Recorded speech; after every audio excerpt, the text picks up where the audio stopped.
Une bascule brutale se produit à une vitesse qui défie toute prévision. Alors que les indicateurs britanniques s'effritent, deux mesures opposées, stagnation industrielle et expansion énergétique africaine, avancent désormais en parallèle, révélant un paradoxe que les analystes peinent à absorber. Ibrahim Traoré, acteur clé dans ce bouleversement, incarnait un leadership qui redéfinit les rapports de force mondiaux. Que signifie cette rupture pour l'avenir de la géopolitique mondiale et quel rôle l'Afrique jouera-t-elle dans ce réalignement historique ? Dans un contexte mondial en pleine mutation, cette analyse s'engage à offrir une lecture claire des dynamiques qui redéfinissent l'équilibre des puissances économiques. Le Royaume-Uni, autrefois une référence industrielle, se trouve aujourd'hui en déclin face à une Afrique qui, elle, connaît une ascension accélérée, portée par ses ressources énergétiques et sa démographie croissante.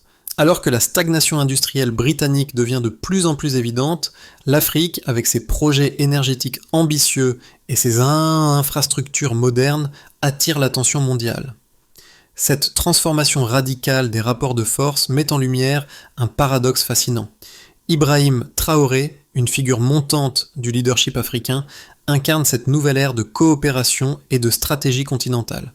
Quelle est la signification de ce réalignement global et comment ces changements affecteront-ils les futures trajectoires économiques et géopolitiques ? Cette analyse vous invite à explorer les enjeux profonds de ce déplacement de pouvoir pour comprendre où se trouve l'avenir de la prospérité mondiale.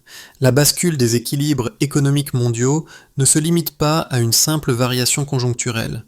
Elle marque un changement structurel dont les implications sont profondes et complexes.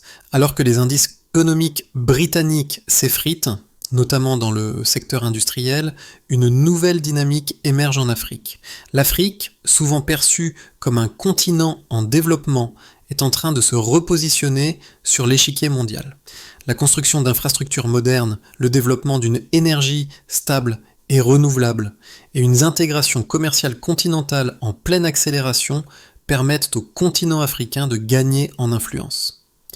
Le Royaume-Uni, en revanche, voit son modèle économique vaciller. La productivité industrielle stagne, les coûts énergétiques augmentent de manière inquiétante et les secteurs stratégiques comme l'automobile et la chimie subissent de lourdes pertes. Cette situation expose une vulnérabilité structurelle, l'incapacité à s'adapter rapidement aux nouveaux enjeux énergétiques et industriels. Les investissements étrangers commencent à se détourner, préférant des régions comme l'Afrique où la croissance est plus soutenue et les opportunités plus prometteuses. Les données économiques montrent clairement ce déclin. Depuis 2008, la capacité de production britannique a diminué de manière significative, affectée par des coûts énergétiques croissants et une industrialisation de plus en plus inefficace. En parallèle, des pays comme le Nigeria, l'Égypte et l'Afrique du Sud, forts de leurs nouveaux projets énergétiques et industriels, attirent l'attention des investisseurs internationaux. L'écart entre ces deux réalités, l'ancien modèle britannique et la montée en puissance de l'Afrique, devient de plus en plus frappant. Ibrahim Traoré, figure de proue de cette nouvelle dynamique, illustre ce virage stratégique. Son leadership met en lumière l'importance d'un modèle intégré, capable de conjuguer énergie, industrie et commerce.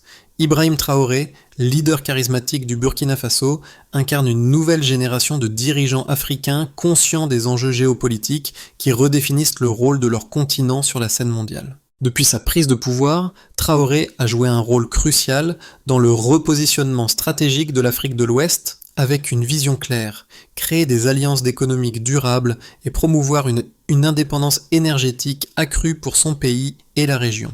Son influence ne se limite pas à des changements politiques internes, mais s'étend à un impact géopolitique majeur qui resitue l'Afrique dans un contexte mondial en constante évolution.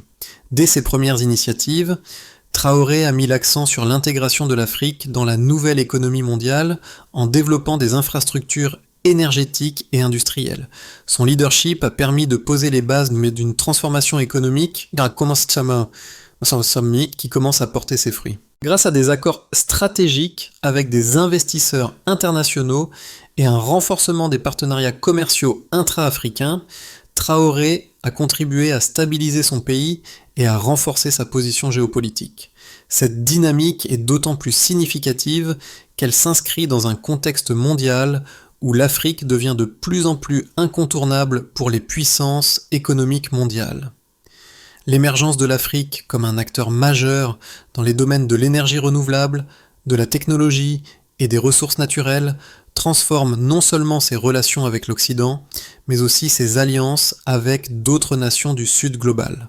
La vision de Traoré place l'Afrique au centre de ce réalignement en tant que moteur de changement et de stabilité dans un monde de plus en plus multipolaire. Les événements qui ont façonné le déclin de l'industrie britannique et la montée en puissance de l'Afrique ne se sont pas produits du jour au lendemain, mais ont été marqués par des étapes successives, souvent invisibles aux observateurs extérieurs. Le Royaume-Uni, longtemps perçu comme le pilier économique de l'Europe, a commencé à vaciller dès les années 2000, bien avant que la crise économique mondiale de 2008 n'amplifie ses vulnérabilités. La stagnation de la productivité industrielle, le déclin des secteurs manufacturiers clés et la dépendance croissante aux importations énergétiques ont créé un cocktail toxique qui a érodé la compétitivité du pays. Les usines de la région des Midlands, jadis le cœur battant de l'industrie britannique, ont commencé à fonctionner bien en dessous de leur capacité, marquant le début d'une longue période de récession industrielle. Simultanément, l'Afrique entrait dans une phase de transformation méthodique mais peu remarquée. Les grandes nations du continent, telles que le Nigeria, l'Égypte et l'Afrique du Sud, ont lancé des projets énergétiques ambitieux visant à sécuriser leur indépendance énergétique tout en développant des infrastructures portuaires et logistiques modernes. Ces initiatives ont ouvert la voie à une industrialisation progressive qui a attiré l'attention des investisseurs mondiaux. L'essor des énergies renouvelables, en particulier des projets solaires et géothermiques, a permis à plusieurs pays africains de se positionner comme des acteurs incontournables dans l'économie mondiale de demain. Ces changements ont été rendus possibles grâce à une volonté politique forte et une stratégie d'intégration régionale qui a renforcé la compétitivité du continent. L'un des moments clés de cette transition a été l'émergence des corridors énergétiques et commerciaux en Afrique. Ces nouvelles infrastructures ont permis de relier les pays africains entre eux tout en les connectant davantage aux marchés mondiaux. À mesure que ces corridors se développaient, des partenariats internationaux ont vu le jour, permettant à des entreprises étrangères d'investir dans des secteurs stratégiques comme l'énergie, les technologies et les infrastructures. L'Afrique a commencé à attirer les flux d'investissement que l'Occident avait longtemps considérés comme leur domaine exclusif. Ce phénomène a été particulièrement visible dans des pays comme l'Égypte, où la modernisation des ports et des routes logistiques a permis une circulation plus fluide des biens et des services à travers le continent. En parallèle, le Royaume-Uni a été confronté à une série de crises économiques qui ont exacerbé ses fragilités. Après la crise financière de 2008, l'économie britannique n'a jamais retrouvé son élan d'autrefois. Les secteurs industriels ont été délocalisés, les usines fermées et les chaînes de production se sont affaissées sous la pression des coûts énergétiques et de la concurrence mondiale. De plus, la dépendance accrue à l'égard des importations d'énergie et la volatilité des prix du gaz ont exacerbé l'instabilité économique. Cette évolution a conduit à une remise en question de la place du Royaume-Uni dans l'économie mondiale.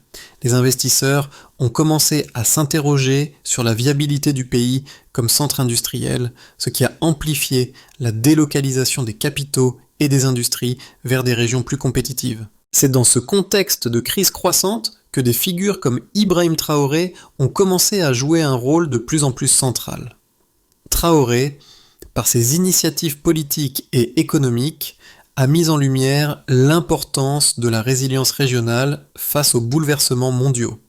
Son approche, axée sur la stabilité énergétique et la consolidation des infrastructures, a permis au Burkina Faso de se positionner comme un acteur régional de plus en plus influent.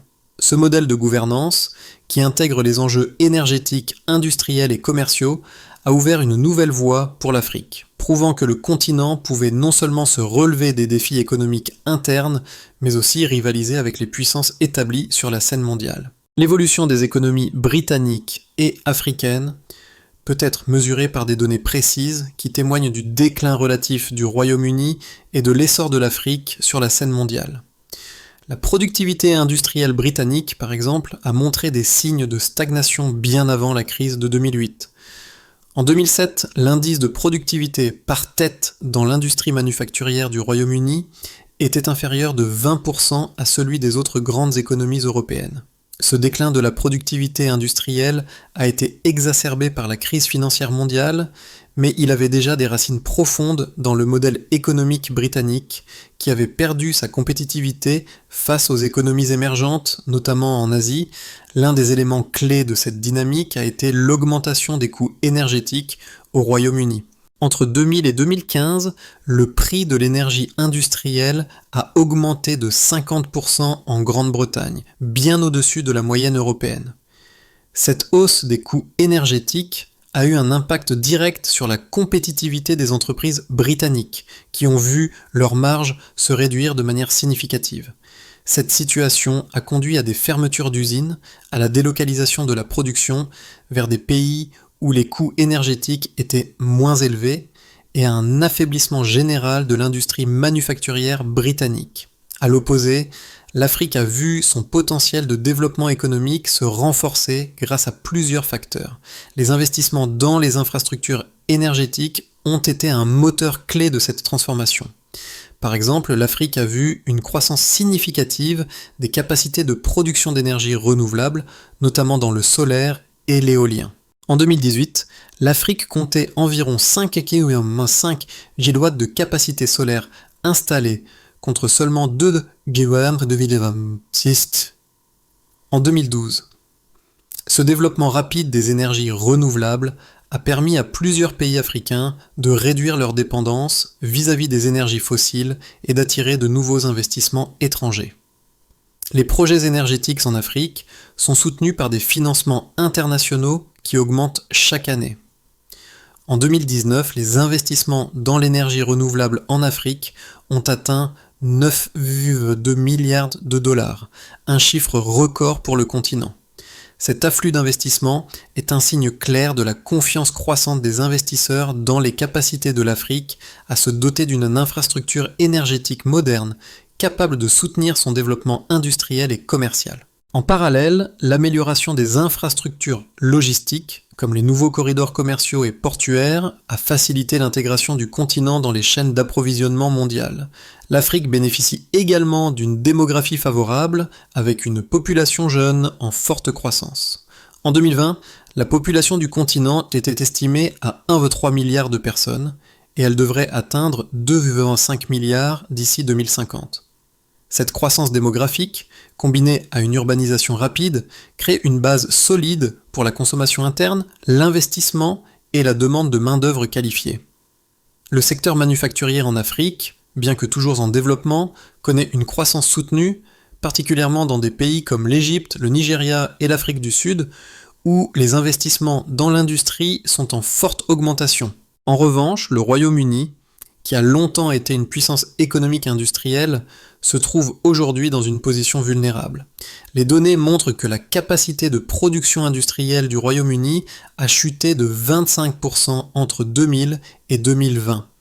Pendant ce temps, les autres économies développées, notamment celles de l'Europe continentale et des États-Unis, ont enregistré une croissance de leur capacité industrielle.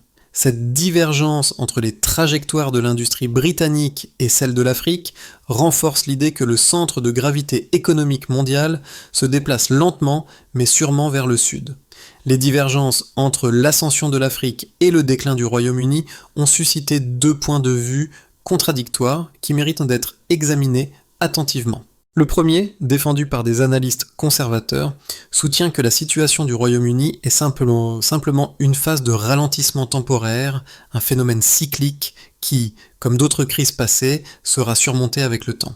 Selon cette perspective, la solidité des institutions britanniques, son expertise financière et son secteur technologique avancé devraient permettre au pays de retrouver sa compétitivité.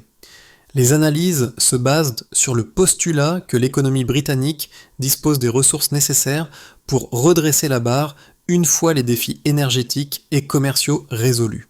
De plus, l'importance de Londres en tant que centre financier international reste incontestée, ce qui pourrait permettre au Royaume-Uni de capitaliser sur cette position pour attirer à nouveau les investissements nécessaires. En revanche, un deuxième point de vue, plus radical, avance que le déclin britannique est structurel et irréversible, avec des conséquences bien plus profondes.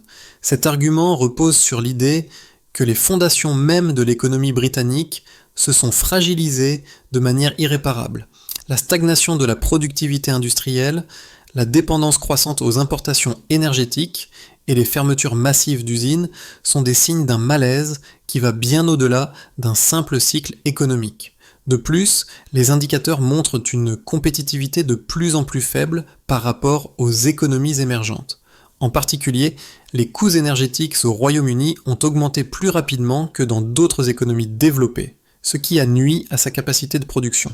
Cette dynamique de perte de compétitivité, couplée à une instabilité croissante, rend plus difficile la reconquête du modèle industriel d'autrefois. L'argument en faveur de l'ascension africaine est encore plus solide. L'Afrique connaît une transformation rapide, soutenue par des investissements massifs dans les infrastructures, notamment dans les secteurs de l'énergie renouvelable et de la logistique. L'augmentation des capacités de production d'énergie solaire, le développement des corridors commerciaux et la modernisation des infrastructures portuaires permettent au continent de se positionner comme un acteur clé de la nouvelle économie mondiale. De plus, l'énorme potentiel démographique, avec une population jeune et croissante, offre à l'Afrique un avantage concurrentiel que les économies vieillissantes du Nord, comme le Royaume-Uni, peinent à égaler. Alors que certains analystes restent attachés à l'idée d'un redressement britannique, les faits montrent clairement que l'Afrique, loin d'être une simple alternative aux puissances établies, devient un nouveau centre de gravité économique et géopolitique. Le modèle intégré et en croissance de l'Afrique, basé sur une forte coopération régionale et une modernisation énergétique, dépasse les frontières du simple développement économique pour redéfinir les rapports de force mondiaux. L'inflexion dans l'équilibre mondial est désormais irréversible. Là où, il y a encore quelques années, le Royaume-Uni semblait maintenir sa position de leader, l'Afrique, elle, a déjà commencé à imposer un nouveau paradigme. Le point de bascule se situe précisément dans la capacité de l'Afrique à mobiliser des ressources internes et à développer des infrastructures modernes. Le contraste devient évident. Là où la Grande-Bretagne lutte contre des coûts croissants et une compétitivité en déclin, l'Afrique devient le centre de gravité économique du Sud global. Ce réalignement s'est accéléré par des décisions stratégiques audacieuses dans le domaine de l'énergie et des infrastructures, éléments clés de son succès futur. Les projections de croissance économique pour l'Afrique, soutenues par des initiatives comme les projets solaires en Afrique du Nord et la construction de corridors logistiques reliant les pays africains entre eux, montrent une trajectoire claire, une accélération de son influence mondiale. Ce qui semblait impossible il y a 10 ans est maintenant une réalité tangible. L'Afrique redéfinit ses règles économiques et géopolitiques, et sa capacité à attirer des investissements n'a jamais été aussi forte. Les conséquences de ce réalignement sont multiples et affectent tous les aspects de l'économie mondiale. D'un côté, les puissances établies, comme le Royaume-Uni, commencent à voir leur influence diminuer, tandis que l'Afrique émerge comme un acteur clé du système mondial. Cette redistribution des rôles se traduit par plusieurs effets tangibles et mesurables. Premièrement, l'impact sur les investissements est notable. Le Royaume-Uni, autrefois centre névralgique pour les investissements industriels et financiers, perd progressivement cette place dominante. Les capitaux se redirigent vers des régions où l'industrie et les infrastructures sont en pleine expansion et où la stabilité énergétique devient un facteur de plus en plus déterminant. L'Afrique, en particulier, devient une destination de plus en plus attractive pour les investisseurs internationaux, notamment grâce à ses ressources énergétiques renouvelables et ses projets d'infrastructures à grande échelle. Les chiffres parlent d'eux-mêmes. En 2019, les investissements directs étrangers en Afrique ont atteint un record de 46 milliards de dollars, et cette tendance ne fait que croître. Les secteurs de l'énergie, des infrastructures et de la technologie enregistrent les plus fortes augmentations. Deuxièmement, les chaînes d'approvisionnement mondiales subissent également une transformation. Les entreprises multinationales, confrontées à l'instabilité énergétique et à la hausse des coûts en Europe, revoient leur stratégie d'approvisionnement. Des pays comme l'Égypte, le Nigeria et l'Afrique du Sud, avec leurs nouvelles infrastructures et leurs énergies renouvelables compétitives, deviennent des partenaires privilégiés pour les entreprises cherchant à sécuriser leurs approvisionnements à des coûts plus prévisibles. La production de biens manufacturés en Afrique, longtemps considérée comme marginale, est désormais de plus en plus compétitive, notamment en raison de la stabilité énergétique et des coûts relativement bas comparés aux économies traditionnelles. Troisièmement, le changement géopolitique est évident.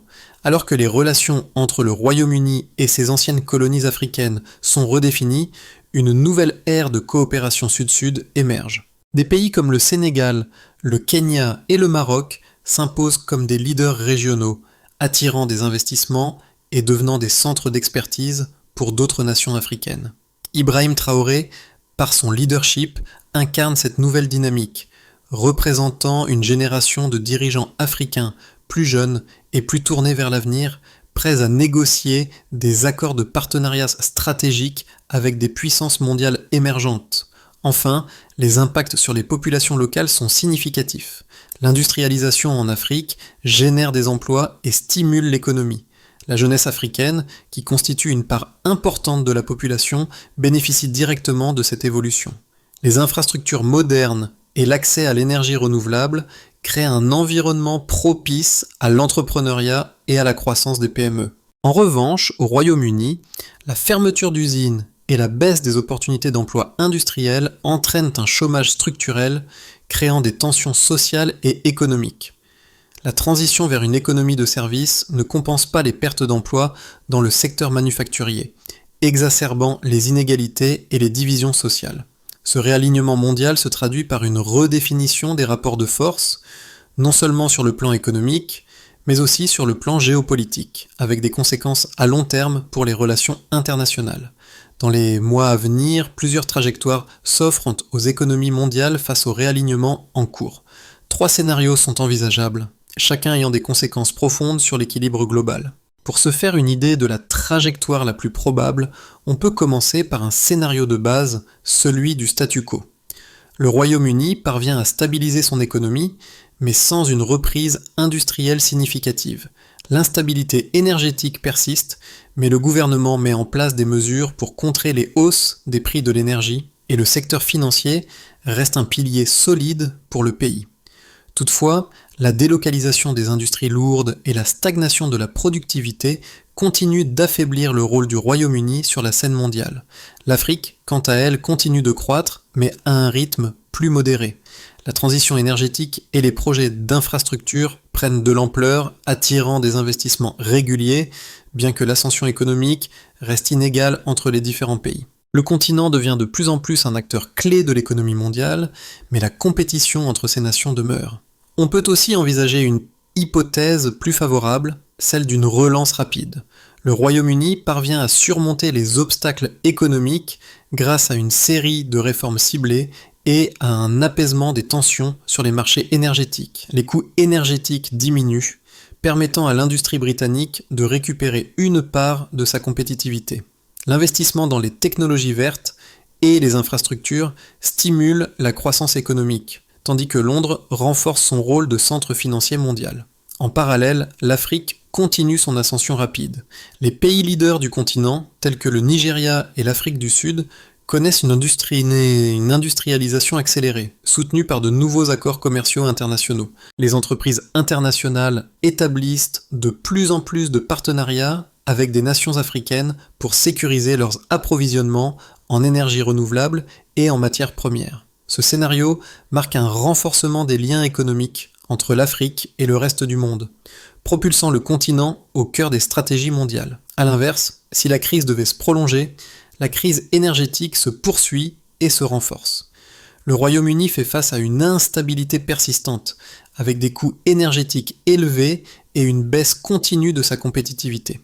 Les fermetures d'usines se multiplient et la désindustrialisation s'accentue. L'impact sur la société est profond, avec une montée du chômage et des inégalités sociales accrues. Les relations commerciales se détériorent et les investissements étrangers fuient vers des économies plus stables. En revanche, l'Afrique intensifie sa montée en puissance. Les pays du continent, soutenus par leurs infrastructures modernes et leur potentiel énergétique deviennent des partenaires incontournables dans les domaines de l'énergie, de l'agriculture et des technologies. Le déséquilibre entre les anciennes puissances industrielles et les nouvelles puissances émergentes se creuse, l'Afrique prenant une place de plus en plus centrale sur la scène économique et géopolitique mondiale.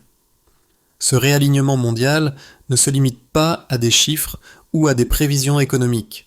Il touche la vie de chacun d'entre nous, quel que soit notre endroit sur la planète. Les décisions prises aujourd'hui façonnent l'avenir de nos sociétés, de nos emplois et de nos opportunités. Si vous vivez en Europe ou en Amérique du Nord, la question qui se pose est claire. Que se passera-t-il lorsque les modèles économiques traditionnels, centrés sur la stabilité énergétique et industrielle, ne pourront plus soutenir la croissance comme avant ? En Afrique, c'est une autre réalité qui s'impose. Le continent, fort de sa jeunesse et de ses ressources naturelles, offre un environnement de plus en plus propice aux investissements et à l'industrialisation. Pour les entrepreneurs, les jeunes professionnels et les étudiants, c'est une opportunité de réinventer l'avenir. L'émergence d'infrastructures modernes, la diversification énergétique et l'intégration régionale ouvrent la voie à de nouvelles formes de coopération et de croissance. Si vous êtes un jeune Africain, cette évolution offre une chance de bâtir des carrières dans des secteurs en plein développement, énergie renouvelable, technologie, transport et logistique. Le monde est en train de se redéfinir et il est plus important que jamais de comprendre comment ces dynamiques influencent votre propre futur. Pour les investisseurs, la question se pose également: investir dans des économies vieillissantes ou dans celles qui émergent où les rendements et les opportunités sont plus élevés. Les décisions qui seront prises dans les mois et les années à venir détermineront les trajectoires économiques et sociales des prochaines décennies. Le centre de gravité se déplace et il est essentiel d'être préparé à ce changement. Que vous soyez un acteur politique, un entrepreneur ou un citoyen, il est vital de se positionner dans cette nouvelle dynamique mondiale. Pour faire face à ce réalignement mondial, plusieurs étapes doivent être prises en compte, tant au niveau des gouvernements que des entreprises et des citoyens. Une réorientation stratégique est nécessaire pour tirer parti des nouvelles dynamiques économiques et géopolitiques. La première priorité consiste à renforcer les infrastructures énergétiques et industrielles. Les pays doivent investir massivement dans les infrastructures modernes, en particulier dans les énergies renouvelables et les réseaux de transport. L'Afrique, par exemple, doit poursuivre son développement des projets solaires et éoliens tout en assurant la connectivité régionale à travers des corridors logistiques performants. Cette approche permettra non seulement de stabiliser l'approvisionnement en énergie, mais aussi de stimuler l'industrialisation sur le continent. Les gouvernements européens, de leur côté, doivent reconsidérer leur modèle énergétique et adopter des politiques favorisant la transition vers des énergies moins polluantes et plus résilientes. La deuxième priorité est de diversifier les partenariats économiques. Les pays doivent diversifier leurs partenariats commerciaux pour ne plus dépendre d'un seul acteur économique. L'Afrique a déjà commencé ce processus en forgeant des alliances avec la Chine, l'Inde et d'autres économies émergentes. Pour l'Europe et l'Amérique du Nord, il devient crucial de rechercher de nouveaux alliés dans le sud global, notamment en Afrique, qui est en pleine croissance économique. Cela passe par la mise en place d'accords commerciaux bilatéraux et de stratégies d'investissement adaptées aux nouvelles réalités du marché mondial. La troisième priorité est d'investir dans le capital humain.